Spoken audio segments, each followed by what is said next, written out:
আল্লাহু আকবার ধ্বনিতে কাঁপছে নয়াদিল্লি, নড়ে যাচ্ছে সেই বিশ্ব নতুন নমরুদের সেই আসন।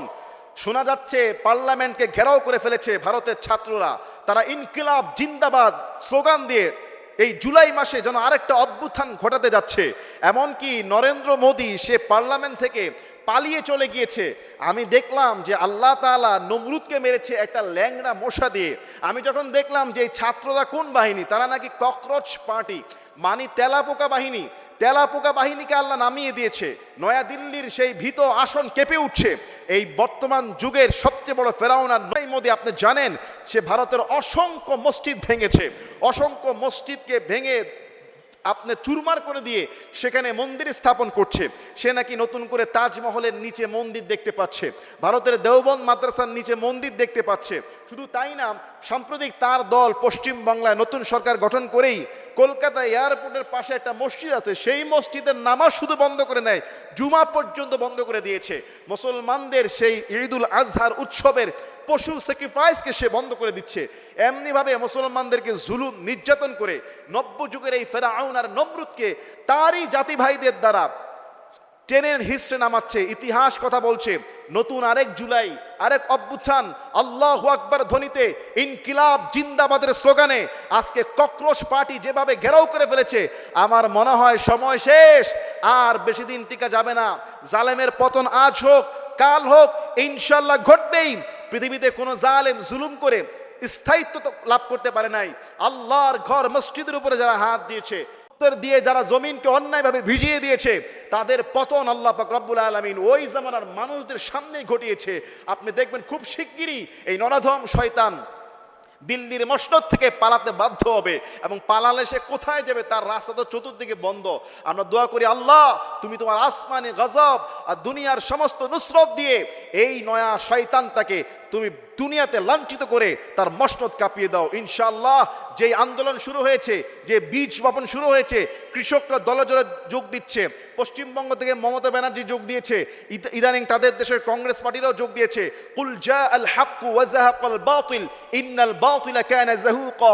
সত্য এসেছে, মিথ্যা বিলুপ্ত হয়েছে, আর মিথ্যা বিলুপ্ত হওয়ারই কথা। আজ হোক কাল হোক সত্য প্রতিষ্ঠিত হবেই ইনশাআল্লাহ। আল্লাহ যেন আমাদের সবাইকে আল্লাহ বিজয় দান করে দেয়, আল্লাহুম্মা আমিন। চাঁদা না দেওয়ায় একজন বাগান মালিকের 1200 কমলা গাছ কেটে একেবারে একাকার করে ফেলেছে। কোন দেশে বসবাস করি আমরা দেখেন। তিনি মৌলভীবাজারের বন বিভাগের আন্ডারে সেখানে 5 একর জমিতে 1200 কমলা গাছ, 10 লক্ষ টাকা চাঁদা চেয়েছে। এটা কি সম্ভব?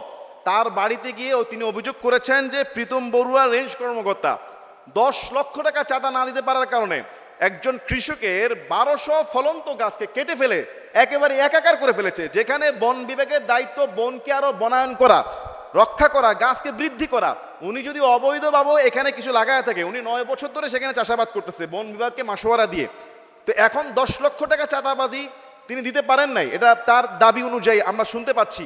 এই জন্য ভাই, তিনি যদি অপরাধ করে থাকে, আপনি একজন মানুষ বন কর্মকর্তা হয়ে বন রক্ষা করবেন, তাকে আপনি না দিতেন ফলটা, বা ফলের একটা বিচার পরে করতেন, অথবা এবারের মতো ফলটা দিয়ে দিতেন।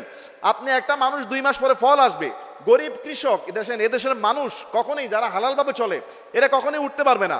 তিনি 20 লক্ষ টাকা ঋণ করে 20 লক্ষ টাকা ঋণ করে কষ্টের এই বাগান সাজিয়েছে, ঋণ পরিশোধ করবে, নিজে কিছু লাভবান হবে। সেখানে তাকে চাঁদা না দেওয়ার কারণে সে সরাসরি গিয়ে তার 1200 কমলা ফলন্ত গাছ, ফল ধরে আছে, 1-2 মাসের ভিতরে ফল উঠায় ফেলবে, এটাকে ভেঙে কেটে একবার চুরমার করে ফেলেছে। আমরা কোন দেশে বসবাস করি? এসব অন্যায়ের শাস্তি যদি আসলে তদন্ত করে না হয়, তাহলে আগামীতে কোনো কৃষক বা কোনো এরকম বন মালিকরা কাজ করতে রাজি হবে না। আমার সরকারি জায়গা হোক খালি পড়ে আছে, তিনি আবাদ করেছেন, নিশ্চয়ই তিনি যদি কোনো অন্যায় করে থাকে একটা ইয়েতে আসেন। আপনি 10 লক্ষ টাকা কিভাবে আপনি চাঁদা চান? সরকারি অনুযায়ী সে যতটুকু কমিশন আছে বা যতটুকু সে ভাড়া দিবে। একটা গাছের ফলও যদি কোনো পাখি খায়, রাসূল সাল্লাল্লাহু আলাইহি ওয়াসাল্লাম বলেছে এটা ওই গাছের মালিকের জন্য সাদাকা। এটা তো সরকারের জন্য সাদাকা ছিল। কোনো গাছের নিচে যদি কেউ ছায়া নেয়, এটা তার জন্য সাদাকা। হ্যাঁ, তিনি যদি অন্যায় করে থাকে তাকে এবারের মতো নোটিশ দিতেন। আপনি তার 12,000 গাছ, লক্ষ লক্ষ টাকার ফল এভাবে নষ্ট করতে পারেন না। এটা রাষ্ট্রের সম্পদ নষ্ট হয়েছে, ব্যক্তি সম্পদ নষ্ট হয়েছে। বন কেটে পরিবেশ নষ্ট করেছে। এই ধরনের দুর্নীতিপরায়ণ কর্মকর্তাদের বিরুদ্ধে তদন্ত করে শাস্তি দেওয়া উচিত। যারা গরিবের পেটে লাথি মারে, 19 থেকে 20 হলে পকেটে চাঁদা না ঢুকলে, যেখানে সরকার বলছে গাছ লাগাতে, সেটা গাছের হেফাজত না করে গাছ কাটার ফন্দি করেছে নিজের পকেট গরম না হওয়ার কারণে। এটাই তো অভিযোগ আমরা দেখলাম মিডিয়াতে বিভিন্ন জায়গায়। আল্লাহ এদেরকে হেদায়েত দান করুক। এদেশের মানুষের হৃদয়ে কতটা কঠোর হলে পরে এভাবে তারা গরিবের পেটে লাথি মারে। আল্লাহ এদেরকে হেদায়েত দান করুক। আল্লাহুম্মা আমিন।